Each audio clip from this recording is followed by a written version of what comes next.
Ghost in the Shell may be a classic anime, but the 2017 live-action movie is not quite considered a classic, even though it certainly had its merits.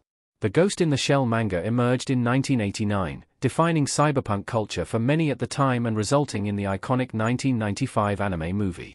The follow-up movie, 2004's Ghost in the Shell 2, Innocence, had mixed reviews and has a 65% rating on Rotten Tomatoes. And yet, out of all the Ghost in the Shell movies, the American live-action picture may be the most misunderstood. From Ishikawa's backstory in Ghost in the Shell to the Major's haircut, many elements of the 2017 picture were thought through in great detail. But it got a lot of flack from fans, from manga readers and anime watchers, for many fair reasons. Directed by Rupert Sanders and written by Jamie Moss, the movie famously starred American actress Scarlett Johansson in the lead role of the Major. Johansson cut an imposing figure as the cybernetically enhanced counter-terrorism operative. However, Johansson's casting led to fair claims of whitewashing, obscuring the movie's achievements. Ghost in the Shell 2017 has a lot going for it. Rupert Sanders' Ghost in the Shell is unique in many ways. The Rupert Sanders Ghost in the Shell movie has many unique achievements, despite its failings. Viewers should be reminded to revisit Masamune Shiro's epic Ghost in the Shell manga if watching the 2017 movie, as well as the 1995 movie, and its 2004 sequel. This ensures that they can enjoy the story as originally intended, with its Japanese artists backing it.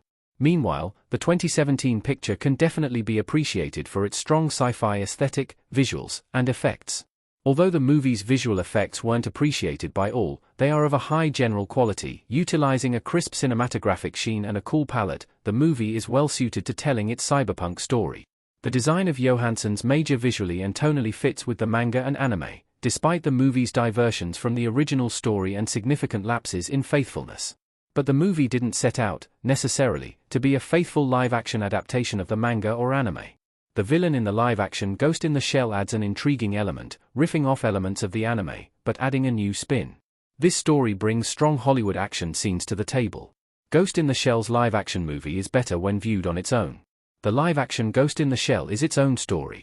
Ghost in the Shell Scarlett Johansson talking to the skinny man. Being based on one of the best anime of all time, the live-action Ghost in the Shell movie from 2017 inevitably suffered from comparisons to the anime. Certain comparisons to the anime and manga are, of course, needed to judge the movie fairly. This maintains high standards in Hollywood, both narratively and ethically.